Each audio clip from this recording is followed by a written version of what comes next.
Buenas tardes, que algún estudiante me diga que se ve y me escucha bien. ¿Se escucha, ingeniero? Se escucha perfecto. Muchísimas gracias. Bueno, vamos entonces a ver la unidad 4, donde vamos a estudiar la información básica que se requiere para pensar en el diseño de una red de distribución. El objetivo que tiene esta unidad es que ustedes conozcan toda la información que es necesaria para poder llevar a cabo el diseño de una red de agua potable. Como siempre les digo a todos mis estudiantes, si no hay esta información, si no se dispone de la información que vamos a aprender acá, es mejor no hacer la red de distribución de agua potable porque podemos caer en el grave error de que después no funcione adecuadamente. ¿Está bien? Bueno, en primer lugar, vamos a ver la información básica que se requiere para el diseño. Al diseñar una red de distribución, es aconsejable realizar un estudio lo más completo posible de la zona de cobertura para tener un conocimiento general de las condiciones locales. O sea, cuando nosotros vamos a emprender un proyecto de alcantarilla, de agua potable, les quiero volver a repetir otra vez. Ingresen con su nombre a la clase. ¿Por qué? Porque si ingresan con el teléfono, con la marca del teléfono, yo no los voy a poder identificar y no les voy a poder considerar la asistencia del día de hoy. ¿Está bien? Por su bien se los digo, no porque yo quiera que ustedes ingresen con su nombre, sino por el problema de la asistencia. Bueno, como les decía, cuando Ingeniero, vamos a decir... Sí. Ingeniero, disculpe, en el tema, en mi caso, estaba ingresando a las clases, pero yo soy, digamos, en tema de caso especial. Tal vez aún no figura en su lista oficial. No, no hay problema en eso.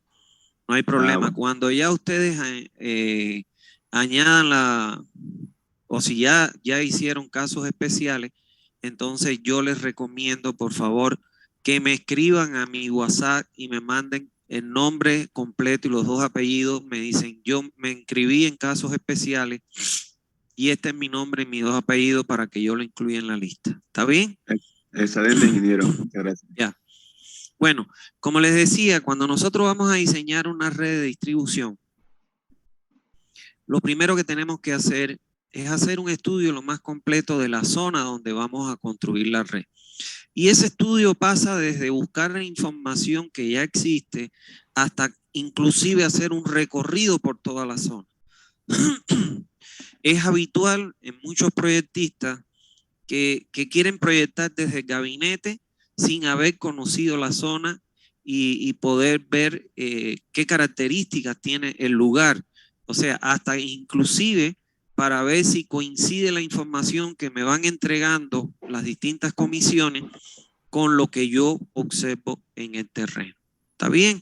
O sea, no siempre tenemos por qué ser proyectista de gabinete. Es importante siempre darle un recorrido y un reconocimiento a la zona. Bueno, ahora bien, al inicio de los trabajos, nosotros lo primero que debemos hacer es recopilar toda la información que esté disponible tanto en oficinas municipales como en organismos regionales de planificación sobre el área de cobertura.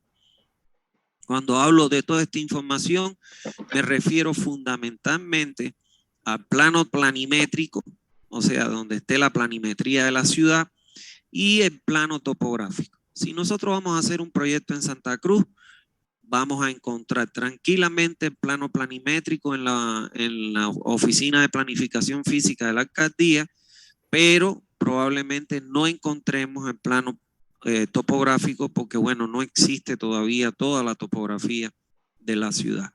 Eso es lo que a mí me causa extrañeza de que no exista, y es verdad que no existe porque una vez yo estuve para buscarla, no exista la topografía de la ciudad y sin embargo digan que tienen un plan maestro para el drenaje y eso es lo que justifica el problema de drenaje que estamos viviendo específicamente hoy, que todo se inunda. Lógicamente, si usted no tiene la topografía de la ciudad, usted no puede hacer una planificación física. O sea, no puede hacer, en este caso, un plan maestro de drenaje. Porque para hacer un plan maestro de drenaje es fundamental las dos cosas que estamos viendo aquí, igualito que un proyecto de agua potable. El plano planimétrico y el plano topográfico de la zona. Especial hincapié en este plano para el caso de el drenaje pluvial. Entonces, cuando yo escucho que sí, que ya estamos elaborando, o cuando en el gobierno de Pepsi decían, sí, tenemos ya el plan maestro de drenaje de la ciudad, realmente a mí me causaba risa por dentro y decía, esta gente no tiene ni idea de lo que es un plan maestro, porque para ello se necesita la topografía de toda la ciudad. Bueno, la información básica que nosotros debemos recopilar para empezar un diseño de un sistema de distribución de agua, tenemos en primer lugar un mapa en planta, un mapa planimétrico en planta donde se definan las calles, los manzanos, las unidades vecinales u otro tipo de diferenciación de la zona donde nosotros vamos a construir nuestra red de alcantarillado. ¿Está claro? Es importante. ¿Por qué tenemos que tener las calles, los manzanos, todo? Porque es que precisamente nuestra red va a pasar por todas las calles donde existan posibilidad de asentamiento de usuarios en nuestra área de cobertura. Entonces, este plano es fundamental. Por otro lado, y sin ello ni pensar en diseñar un sistema de distribución de agua, debemos contar con un plano planimétrico, un plano, perdón, topográfico del levantamiento con curvas de nivel espaciadas como mínimo cada 50 centímetros, o como máximo, perdón, cada 50 centímetros o menor. Si es importante decirle que hoy en día los topógrafos trabajan, como ustedes conocen, porque dieron la asignatura de topografía, con un software que es el Autodesk LAN. Y ese software le da la posibilidad de decirle el espaciamiento de curvas de nivel cada 10, cada 15, cada 20. Y el software le devuelve las curvas de nivel a ese espaciamiento. Mientras menor sea el espaciamiento, la separación de curvas de nivel, lógicamente más información topográfica tendremos de nuestra zona.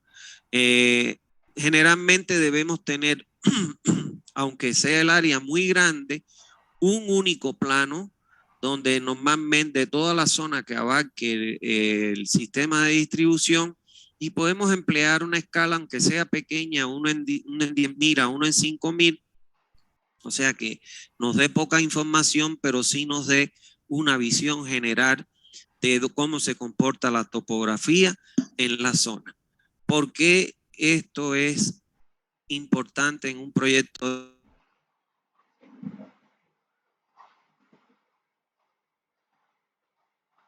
¿Por qué esto es importante en un proyecto de agua potable? Porque miren, señores, en los puntos más altos, en primer lugar tenemos que identificar el punto más alto de la red. Si nosotros vemos, vamos a suponer que esta es nuestra área de cobertura, un planito pequeño, lógicamente.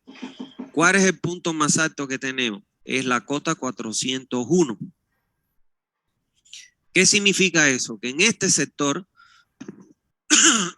que es donde está el punto más alto, aquí en este sector nosotros es donde vamos a tener que ubicar nuestro tanque. ¿Por qué el tanque se ubica en los puntos más altos de la red? Para disminuir la altura de tanque y por supuesto el costo de la de construcción de dicha estructura. Por otro lado, en los puntos altos de la red, en las zonas más altas de la red, nosotros debemos colocar normalmente válvulas de purga. ¿Para qué? Para purgar el aire que puede haber en el interior de las tuberías. No sé si alguna vez a ustedes les ha pasado que han abierto el grifo de su casa y suena y sale agua con aire mezclada como escupida, que uno a veces se asusta porque es un ruido que uno dice, ¿y esto qué cosa es? Y es que sale aire por las tuberías. El inconveniente que trae cuando en sus casas continuamente sale aire por las tuberías, ya sea aire puro o aire mezclado con agua, es que este aire al pasar por el medidor marca como si le estuvieran entregando agua y le están cobrando entonces por agua, le están cobrando aire. ¿Está bien? Y ahora, por otro lado, para evitar eso se colocan válvulas de purga para sacar de los puntos más altos, porque ahí es donde se acumulan los bolsones de aire, para sacar ese aire y evitar estas molestias y, bueno, cobros indebidos a los usuarios. Y en los puntos más bajos de la red, ahí vamos a tener que colocar normalmente válvulas de purga, pero son válvulas para, en vez de purgar aire, las válvulas de purga que expulsan aire se le llaman válvulas ventosas. Y en los puntos más bajos le vamos a llamar válvulas de purga de sedimento, que son las mismas válvulas que colocamos en la red, válvulas de compuerta, que nosotros vamos a abrir cada cierto tiempo para botar la acumulación de los sedimentos para que no se acumule en el interior de la tubería y le den olor y sabor al agua. ¿Está claro? Entonces, esa es la importancia, señores, de por qué nosotros debemos contar con la topografía como plano fundamental. Entre otras cosas, porque, bueno, en los nodos de la red, que son los puntos de intersecciones de las tuberías, ahí nosotros vamos a necesitar las cotas para poder hacer el cálculo hidráulico. Entonces, este plano es fundamental. Si no existe ese plano, no hagan. Les digo, es preferible, por muy necesitado que uno esté, no ganar dinero, inventarse información, porque después puede ir preso por una responsabilidad de una inversión que no funcionó nunca. ¿Está bien? Por otro lado, debemos tener información sobre los niveles freáticos en la zona de cobertura para prever el tipo de relleno que será colocado al instalar la tubería, así como el empleo de equipos para la extracción del agua en la zanja durante la etapa de ejecución de los trabajos. Como se puede ver en la imagen, aquí han excavado una zanja para colocar las tuberías. Evidentemente la zanja, producto que el nivel freático está muy cercano a la superficie del terreno, rebasa la cota inferior de la zanja y comienza a llenar la zanja de agua. En una zanja como llena de agua no se le puede dar ni la alineación ni la colocación adecuada de las tuberías. Por ello hay que prever en el presupuesto general de la obra antes de la ejecución, tendríamos que presupuestar equipos para el sistema de achique o extraer el agua, equipos de bombeo, well point o motobombas, etcétera, para poder extraer el agua de la zanja y que los trabajadores puedan, en este caso, construir con una zanja seca en condiciones adecuadas. Ahora bien, supongamos que ya se colocó la tubería. Bueno, pues no es lo mismo el relleno que nosotros colocamos cuando el nivel freático puede alcanzar o rebasar la cota de la tubería al relleno que colocamos cuando no se coloca, cuando el nivel freático no llegue a alcanzar la tubería. Y eso lo vamos a aprender en clase. O sea, es tan importante que el nivel freático que nos puede llevar a tomas de decisiones que influyen económicamente en el presupuesto de la obra. ¿Está bien?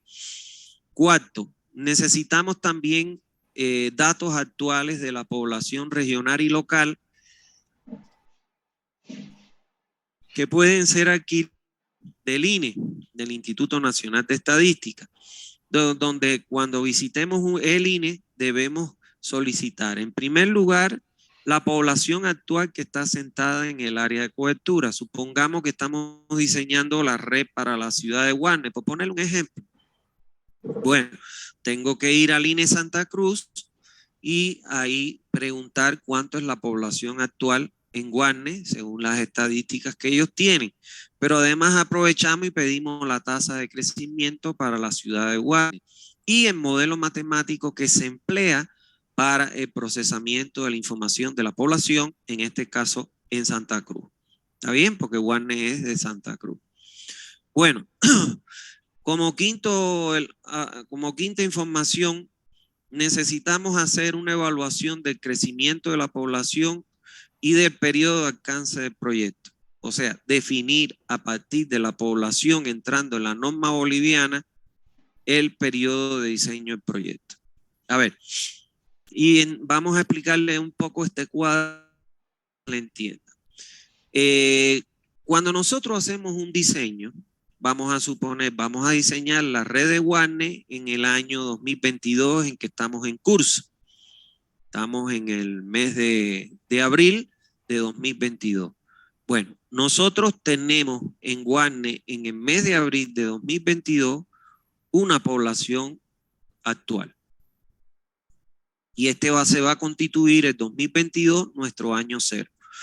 Como ya yo les he venido diciendo en las clases anteriores, cuando uno hace un proyecto de un sistema de distribución de agua potable, uno no proyecta para la población actual, porque haces un proyecto para la población del 2022 y en el 2023 cuando empiecen a nacer niños, entonces pues lógicamente ya o empiecen a emigrar personas, lógicamente que ya tu sistema no va a poder admitir esas personas porque usted lo calculó el volumen, la cantidad de agua que va a entregarle para la población que había en el 2022.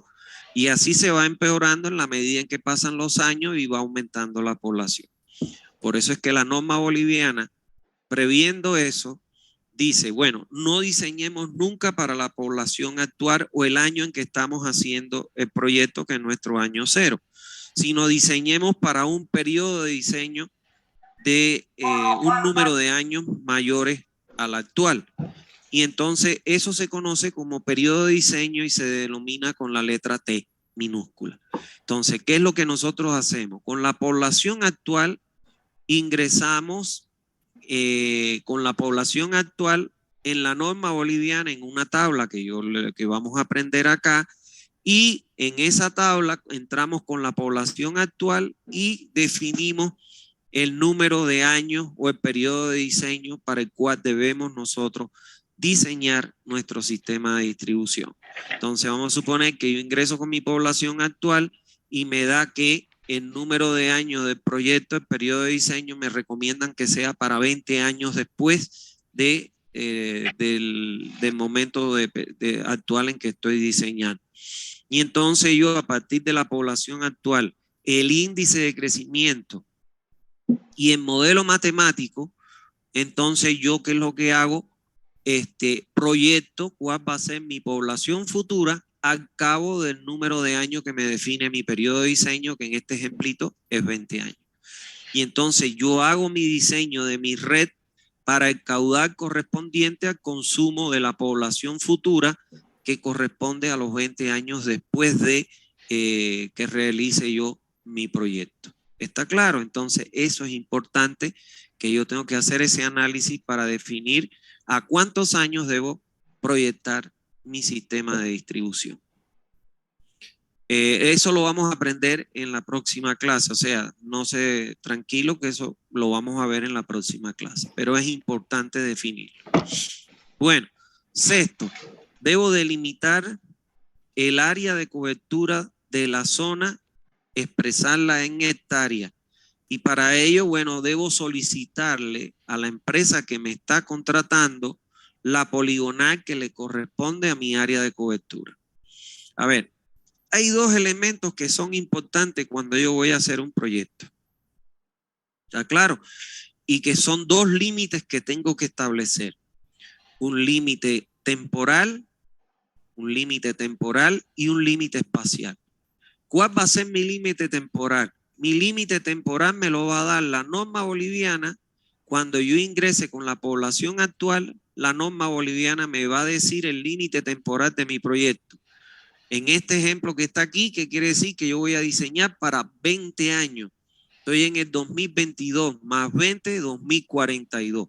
O sea que toda la población que se asiente de 2022 hasta 2042, mi sistema va a prestarle el servicio en condiciones adecuadas.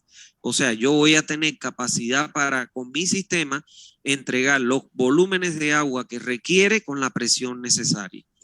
Y ese es mi primer límite temporal. Y el segundo límite que tengo que establecer es el espacial.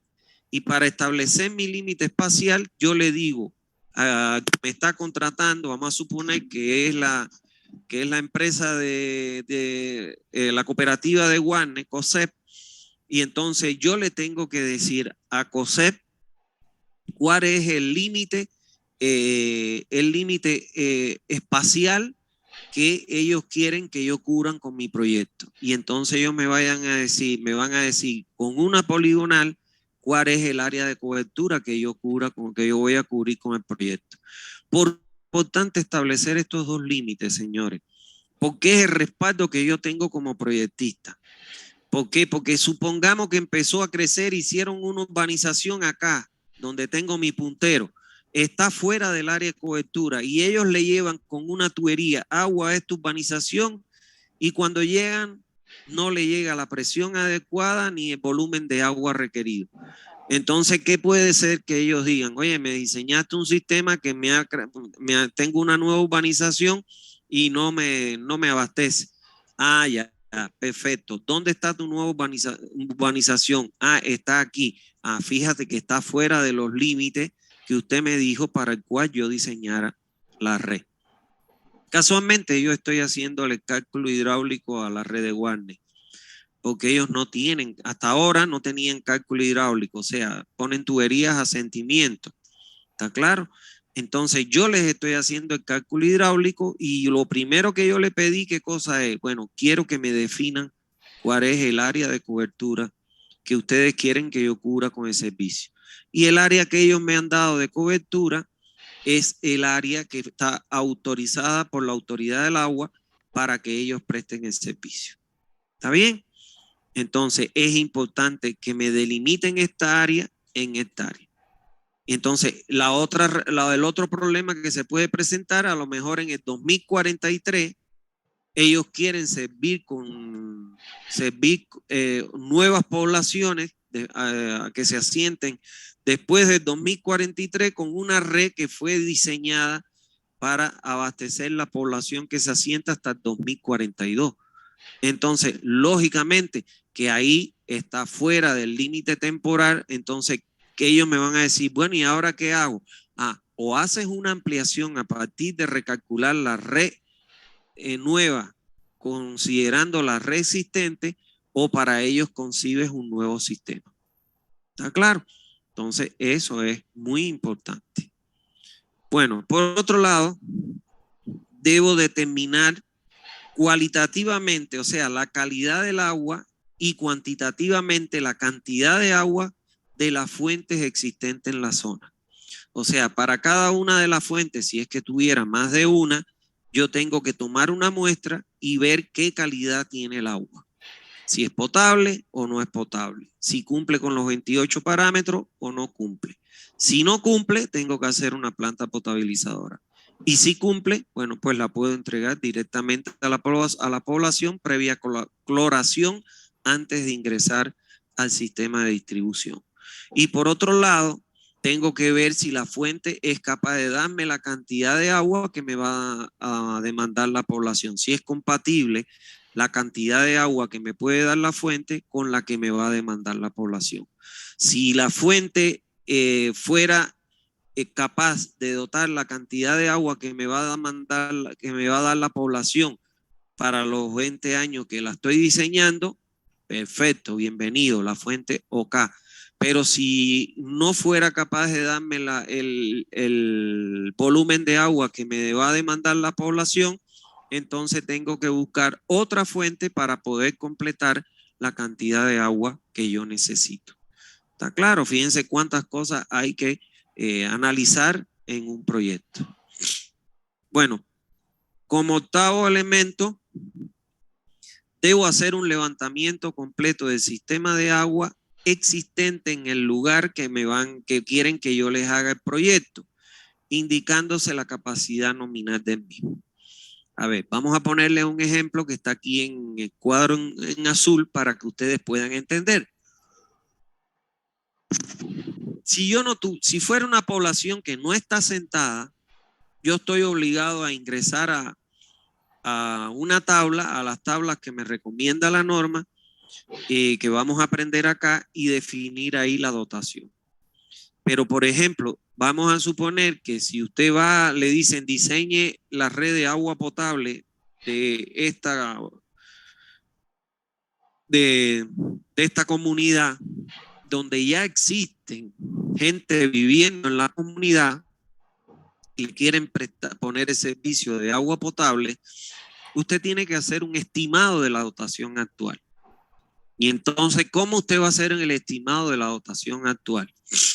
Bueno, es tan importante, por eso les decía al inicio que es importante obtener toda la información posible de la zona donde usted va a hacer el proyecto. Si yo lo fuera a hacer, vamos a suponer, voy a hacer el proyecto de la red de agua potable de un pueblito, de una comunidad o de Guarne. Entonces, en Guarne pensemos que no tiene sistema de distribución. Entonces, si yo voy a Guarne, lo primero que yo voy a hacer es hacer una encuesta con un estudio a través de encuestas con la familia para averiguar varias cosas que ellos me pueden dar.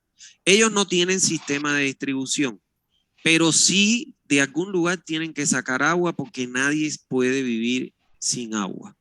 ¿Está claro?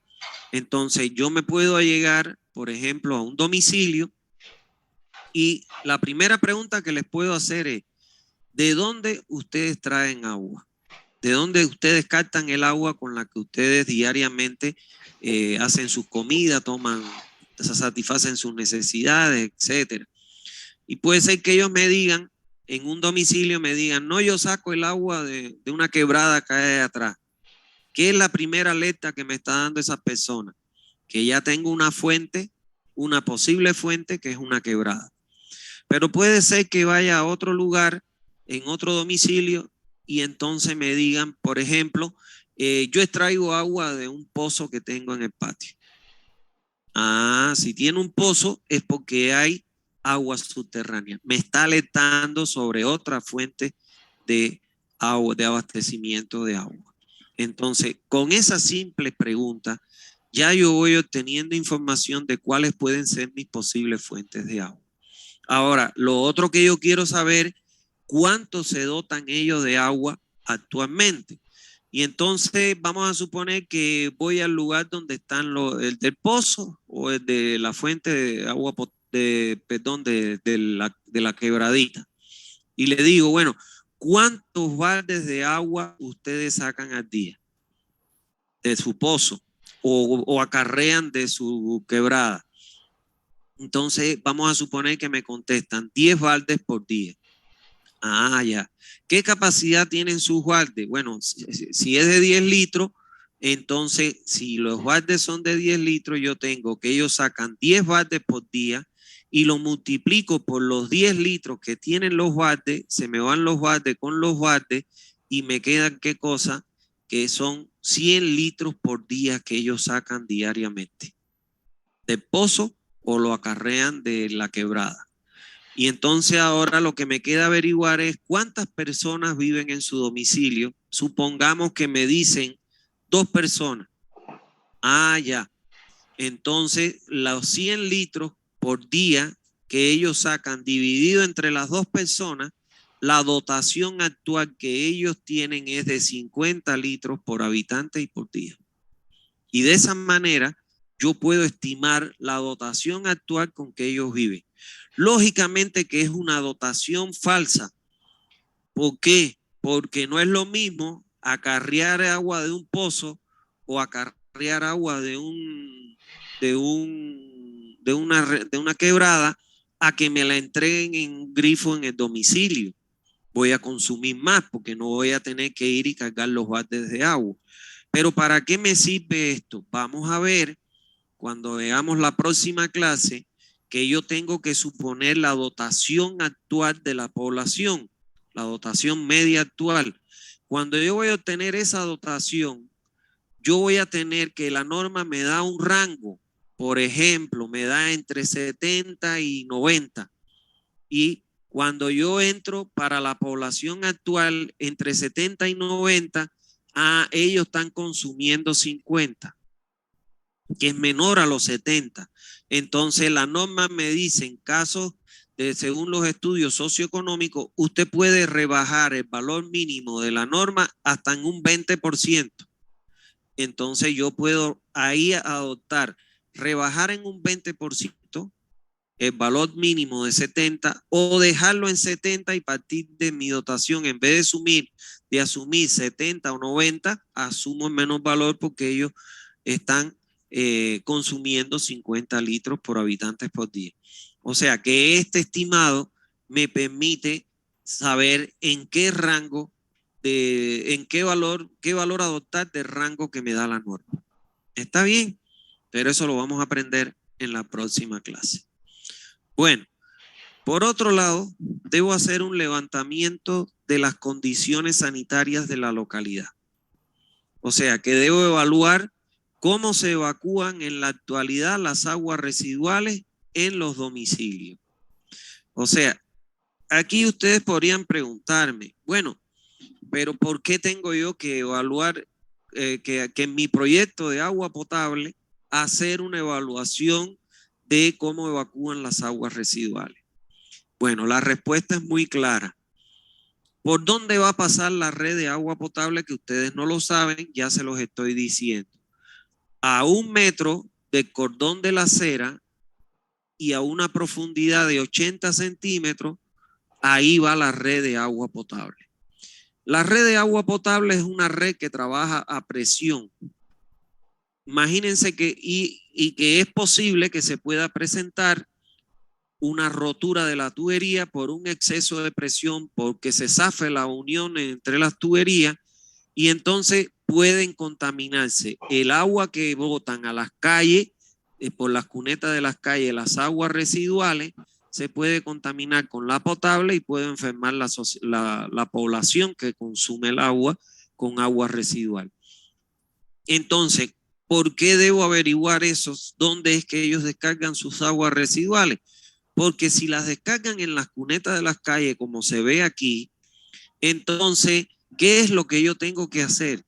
En mi proyecto voy a poner en las recomendaciones finales, voy a poner una recomendación que diga que de acuerdo a la forma de disposición de las aguas residuales que se tiene en el lugar y que se realiza a las cunetas de las calles, se sugiere o se recomienda se resuelva este problema de las aguas residuales antes de que se construyan la red de agua potable, puesto de que ocurre riesgo que en caso de una rotura se contamine la misma y se puedan ocasionar enfermedades de origen hídrico en la población que la consume.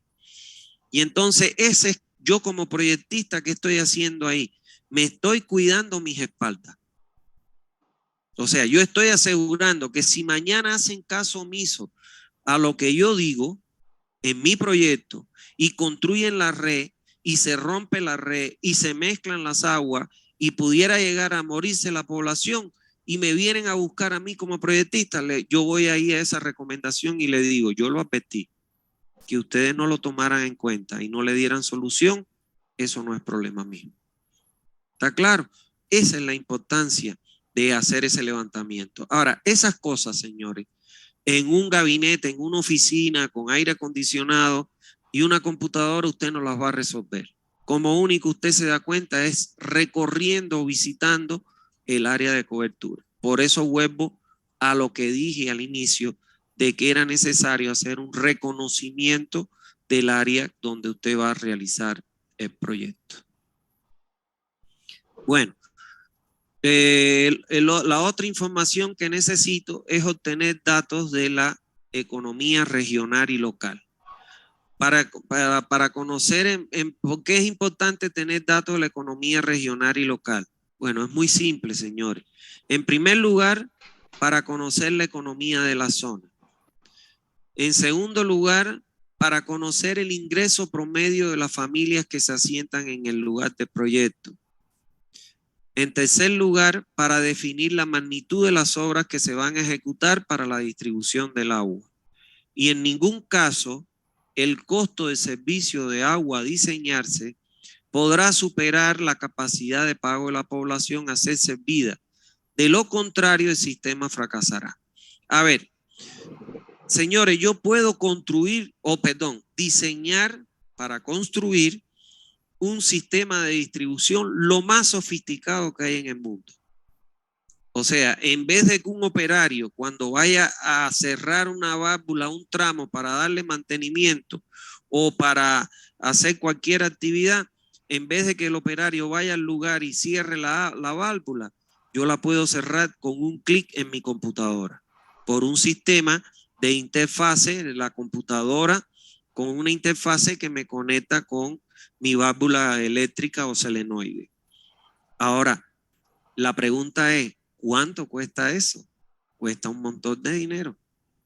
Yo puedo tener una red totalmente automatizada, que yo la maneje desde una computadora, pero eso tiene un costo, porque no es lo mismo la válvula simple que la válvula solenoide, que es la que se utiliza para, con un sistema de interfase, poder desde una computadora cerrarla o abrirla. ¿Me entienden? Entonces, tengo que hacer, ¿qué cosa es?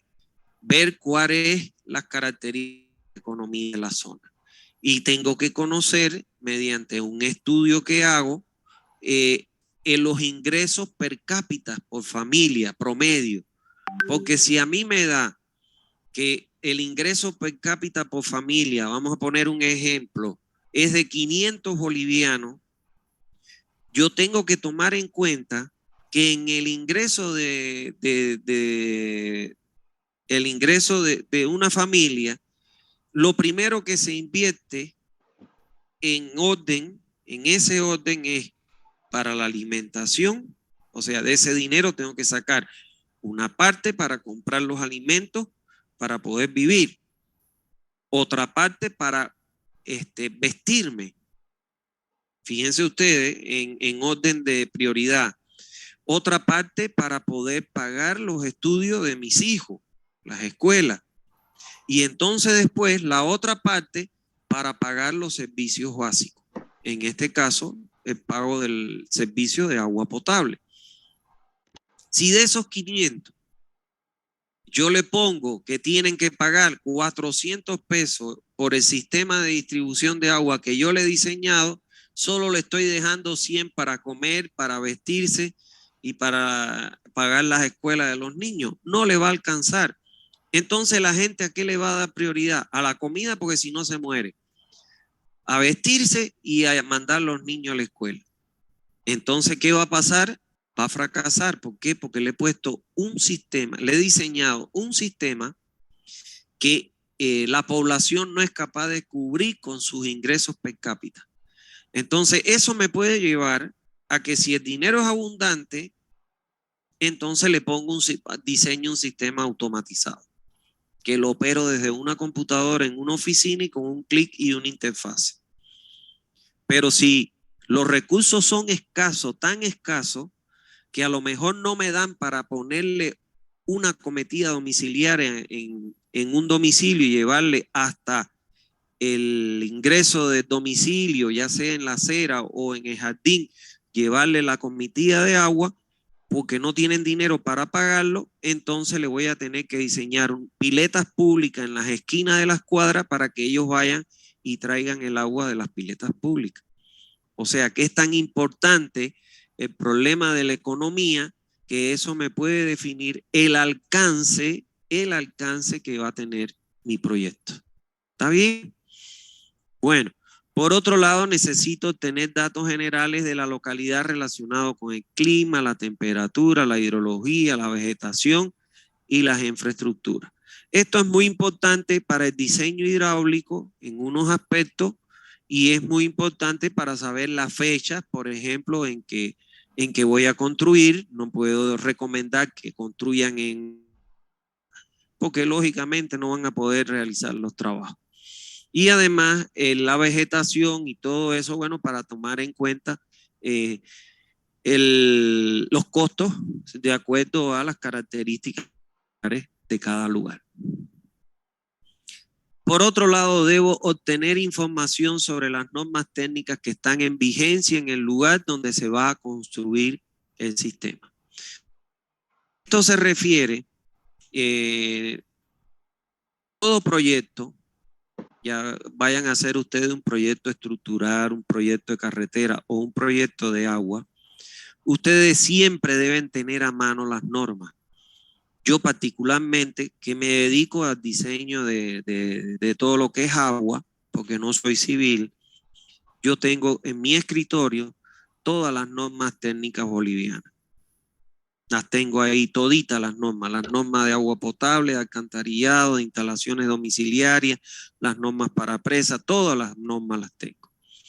Entonces, cuando yo voy a hacer un proyecto de agua potable, voy y consulto las normas que están en vigencia de agua potable. En el caso de Bolivia, está la norma 689, que es esta que yo estoy siguiendo con el puntero, donde en esta norma está el reglamento técnico para el sistema de agua potable. Esta norma ya ha sido actualizada en el 2007, por eso estoy esperando que se agoten mis libros para el libro de SANI 1 para poderlo hacer una nueva edición y bueno, pues quiero agregarle nuevas cosas al libro, ¿no? Y actualizarla con respecto a la norma. Aunque no es mucha la variación en la norma de agua potable, no ha habido mucha como sí en la de SANI 2 que estoy trabajando en el texto. Ahora, entonces, en este reglamento, ¿qué cosa es una norma? Una norma no es una ley. Las leyes son de estricto cumplimiento. Por ejemplo, si usted se encontró por la calle una jovencita que tenía su celular y para quitarle el celular le metió un palo en la cabeza y le quitó el celular, cuando usted va ante un juez, el juez dice, bueno, hurto agravado o robo agravado, ¿por qué? Agravado porque le partió la cabeza, porque le trajo algún problema a la salud de la persona, y entonces la ley dice, vamos a suponer, entre 5 y 10 años. Entonces el juez está obligado a ponerle la penalidad que dice la ley dentro de lo que se enmarca en este caso, de la acusación que usted tiene. ¿Está claro? Ahora, la norma no es de obligatorio cumplimiento como la ley. Entonces, las normas, ¿qué cosa es una norma? No es más que donde se recoge parámetros de diseño, métodos, etcétera, y en definitiva, todo lo que es la experiencia de personas como nosotros que actualmente trabajamos en esto, de personas que ya han pasado en proyectos y diseño y su experiencia se recoge a través de las normas. Entonces, siempre es importante consultar las normas porque te dan parámetros, recomendaciones que tienes que garantizar en tu proyecto para el mejor funcionamiento. Entonces, en la norma 680, NB 689 es el reglamento que te fija todos esos parámetros. Ahora, la norma NB 512 es la norma que me fija los requisitos para considerar un agua potable. ¿Está claro? Entonces, estas dos normas deberían ustedes bajarlas, las últimas, bajarlas y tenerlas en su escritorio de su computadora para que a futuro, cuando vayan a hacer un proyecto, pues entonces la revisen. ¿Está claro? Ahora, otra información que se debe tener es que se debe obtener información acerca de las instalaciones que están soterradas en la zona. Bueno, normalmente todas las instalaciones que están soterradas tienen una posición específica. Por ejemplo, la de agua, la instalación de agua va a 1 metro del cordón de la acera y una profundidad de 80 centímetros. La instalación de gas va entre la acera y el cordón de la acera. La instalación eléctrica y la telefónica van por el eje de las aceras cuando están soterradas. En Santa Cruz todavía las redes son aéreas. Pero ¿por qué hicieron las redes aéreas? Porque la ciudad se expandió horizontalmente. pero ya ustedes están viendo que cada vez más, bueno, ya la gente descubrió que con la misma cantidad de metros cuadrados pueden triplicar, cuatruplicar y quintuplicar las ganancias, o sea, construyendo verticalmente los edificios. Entonces, cuando ya empiezan a construirse edificios como están haciendo en Santa Cruz, entonces los tendidos aéreos ya se convierten en un peligro potencial que puede ocasionar la muerte de las personas. ¿Cuántas veces no hemos visto los mismos trabajadores que están en los edificios, hacen contacto con los cables de alta tensión y bueno, muchos de ellos han muerto, otros han quedado graves, etcétera? Entonces van a tener que a la larga colocarlo donde van. Por eso es que nosotros debemos ser respetuosos de la ubicación de nuestras instalaciones. Aquí nosotros en esta materia le vamos a enseñar la ubicación específica que tiene la red de agua potable y debemos ser respetuosos con ello. Esta ubicación no es solo, no es una regla en Bolivia, sino que es un sistema establecido a nivel mundial. ¿Está claro? De manera que si usted se va a trabajar a Brasil, en Brasil usted va a ver igual que la red de agua potable se coloca a 1 metro de cordón de la acera y a 80 centímetros y hay otros requisitos más que vamos a aprender acá. Entonces nosotros tenemos que saber por dónde pasan nuestras instalaciones, porque por ejemplo para llegar aquí a la acera yo voy a tener que pasar por donde está la red de gas y por donde está la red de teléfono y la red eléctrica. Entonces, yo necesito saber las instalaciones que están soterradas. ¿Para qué? Para prever esas conexiones cruzadas e indicar en el plano el peligro que están ahí y cómo se debe hacer el trabajo para llegar hasta el punto de acometida domiciliaria. ¿Está bien? Obtener información acerca de las redes instaladas para evitar cruzadas. Miren esto acá. Esto que ustedes ven acá, es una cámara de inspección de la red de alcantarillado. ¿Está claro? Esta tubería que vemos aquí, fíjense que aquí se ve excavado, aquí se ve una parte blanca, es la tubería de la red de alcantarillado que viene de esta cámara. Esto que está en color naranja es una acometida domiciliar de desagüe sanitario que se conecta al alcantarillado por la parte superior. Y esto que está aquí en color plomo y negro así, esto que ustedes ven acá es una red de agua potable, una tubería de agua potable. Entonces fíjense aquí que se cruza ¿qué cosa? La de alcantarillado con la de agua potable. Lógicamente la de alcantarillado va de 1 metro hasta 6 metros, por eso es que es más profunda, pero de cualquier manera yo tengo que advertir que existe esta conexión cruzada y decir a qué profundidad se encuentran las dos instalaciones. ¿Está bien? Entonces eso es importante porque imagínense ustedes que vengan y el tipo confiado meta la máquina, pum, o reviente la tubería de agua potable si va a construir la de alcantarillado, o reviente la de alcantarillado porque excavó demasiado y rompió la tubería. ¿Está bien? Porque no se advirtió. Otro de los elementos importantes que debemos tener en cuenta es identificar a los usuarios de la red de distribución. O sea, cuáles van a ser los consumidores de agua de nuestra red de distribución. Entonces, hay que verificar que hay domicilio, que hay comercio, que hay instituciones y que hay industria. ¿Está bien? Una de las cosas que yo rechacé en el caso estoy fiscalizando el proyecto que están haciendo de Warner, una de las cosas que yo les rechacé y la revoqué es que ellos calculan solo el caudal domiciliar a la hora de dimensionar la red de alcantarillado. ¿Y qué va a pasar cuando le aumenten el comercial, el institucional, el industrial?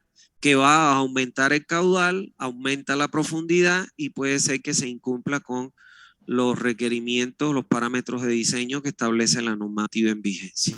Entonces, por eso es importante identificarlo. ¿Cómo hacemos esto? Bueno, tenemos dos formas. Una, vamos visitando nosotros, como le decía, toda la zona la recorremos y bueno, nos vamos dando cuenta los usuarios que tenemos. Pero lo que más común se hace es que se le imprime un plano planimétrico al topógrafo, y como él tiene que pasar por todas las calles para tomar las cotas topográficas, ahí se le dice, por favor, actualíceme, y donde usted vea en este manzano que hay un comercio, pone un cuadradito y le pone comercio. Entonces hay una escuela, pone un cuadradito y me pone que aquí hay una escuela. ¿Por qué? Porque todo eso tengo que considerar yo como caudal que tengo que entregar a la red, diferente de domiciliar. ¿Está bien? Ahora, por otro lado, es importante obtener información sobre los aspectos sociales más relevantes del área del proyecto. Y entonces en esto es fundamental ver a qué actividades se dedican en el área del proyecto. Si es una zona comercial, porque voy a tener que prever caudales para los comercios. Si es una zona de industrias, o sea, donde la actividad de la industria. ¿Por qué? Porque voy a tener que prever también si se dedican a la agricultura, aquí sí yo no tengo que prever en mi red de distribución agua para la agricultura, pero sí es importante porque les comento una experiencia que yo tuve. Una vez yo fui, bueno, quise ir a conocerla en donde cayó el Che Guevara, en Valle Grande, y tenía un estudiante que su papá era el gerente de la cooperativa de Valle Grande. Y por estas razones, el muchacho me encontró en Valle Grande y bueno, me siguió, parece, yo no me di cuenta hasta que supo en qué hotel yo estaba. Y ahí entonces fue y me visitó el papá. Me invitó a una reunión a la cooperativa porque tenían un problema, que si yo podía ir, y yo le dije que sí, que no había problema. Estuve en la mañana con ellos y me planteaban ellos un problema que estaban presentando, y es que en época de seca, en época de estiaje, eh, había déficit de agua. ¿Qué quiere decir? Que ellos, su capacidad de entregar agua era menor que la demanda que tenía la población. Y entonces yo le pregunté a ellos, ¿y por qué aumenta en ese periodo la demanda de agua? Y entonces él me decía, lo que pasa es que la gente en sus patios, que no son pequeños, tienen sembradío de ciruelo, tienen sembradío de manzana, y entonces eso ellos utilizan parte del agua que le entregamos nosotros para regar su cultivo. Entonces yo le dije que eso era un error. ¿Por qué? Porque no se contempla dentro de la distribución de agua potable el agua para riego de cultivos. Solo se contempla el agua para riego de la jardinería, de tu jardincito, que no nada que ver con una plantación de ciruelo, con una plantación de manzana. Y entonces yo le decía que eso no podía ser y tenía que llamar una asamblea y bueno, comunicarle para que en primer lugar advertirle que no pueden sacar agua para riego, y como una primera medida. Entonces me dijo, y si no me hacen caso, entonces tiene que hacer lo único que la gente no le va a obedecer, y es tocarle a las personas. O sea, usted tiene un consumo mínimo que son 10 cubos. Para ese consumo mínimo usted cobra una cantidad de agua. Y a partir de ese consumo mínimo, escalonadamente va aumentando el costo del metro cúbico de agua. Entonces, cuando ellos gasten y le venga una factura grande por la cantidad de agua que han gastado, al otro mes se van a medir en gastar porque lógicamente no van a querer pagar esa factura. ¿Está bien? Y lo mismo ocurre con la ganadería. O sea, que tenemos que tener bien presente cuáles son las actividades a las que se dedican en el área de la cobertura del sistema de distribución de agua potable. Bueno, eso es lo que teníamos previsto para el día de hoy. Entonces, como siempre, estoy presto para contestarle cualquier duda que ustedes tengan. A ver, ¿alguna duda que tengan?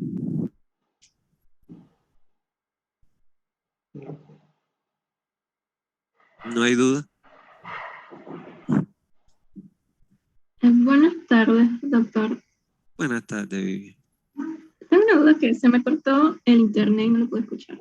Que decía que en los puntos altos colocar las válvulas de purga o eran las ventosas. Son las válvulas, No se sé le si- llaman válvulas de purgas de aire.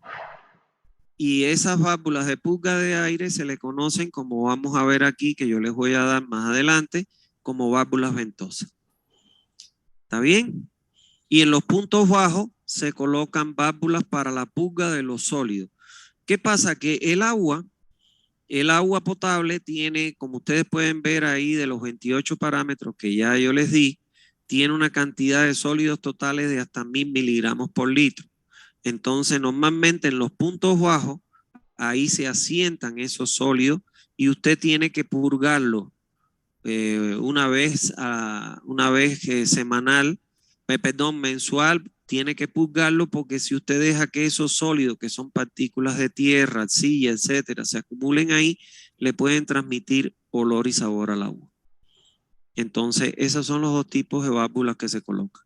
En los altos, ventosa, que le llaman válvula de purga de aire también.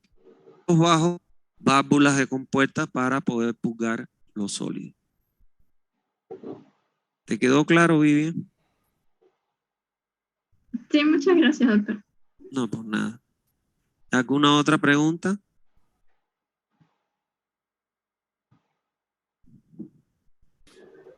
Buenas tardes, doctor. Una consulta Buenas tardes.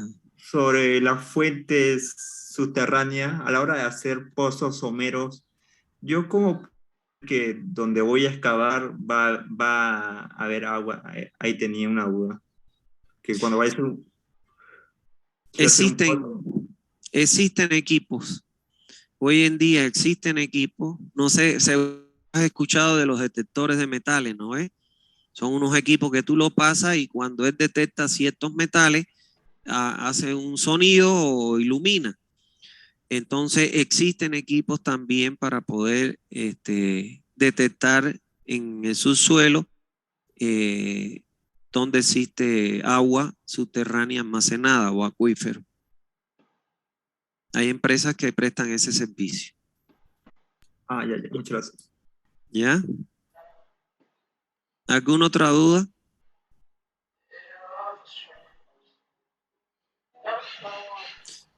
Bueno, incluido la unidad 4, en la próxima clase el lunes vamos a ver la unidad 5. Recordarle que terminando la unidad 5 tomamos el segundo parcial. ¿Está bien? Entonces, para que vayan estudiando, para que no los coja de sorpresa y sin estudiar el parcial. Primer parcial sería ingeniero. ¿Eh? No te escuché, disculpa. Primer parcial. El primer parcial va a ser la semana que viene, no, la otra más arriba. Creo que va a ser el miércoles. Porque el lunes voy a tomar SANI 2. Y como hay alumnos que llevan las dos SANI, entonces para no tomárselas las dos el mismo día. ¿Está bien? Y va a ser presencial, como les he dicho, porque es obligatorio tomar exámenes parciales, a los exámenes presenciales. ¿Está bien?